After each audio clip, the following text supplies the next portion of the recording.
Mag-enjoy ka talaga dito mga striker. Kahit manood ka lang ng mga isda na pinapakain nila tuwing alas 12. Pero ito napakalalim ito. Pero mayroon din namang paliguan nito sa bandang ibaba niyan na mababaw lang. Kasi ito parang may tagos ito sa dagat parang yung ibyan sa ilalim ng bundok na dyan dumadaan yung tubig na yan. Maalat tubig ito, halo tabang dito at saka yung tubig alat. Kaya napakaraming isda. Halo-halo yung isda na yan.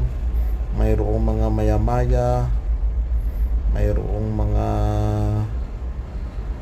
bugaong, basta mga magandang isda, mga isda sa bato yung ano na yan. Hindi lang kaso nila hinuhuli yan, pinipreserve lang nila. Kasi yan ang dinadayo ng mga turista dyan.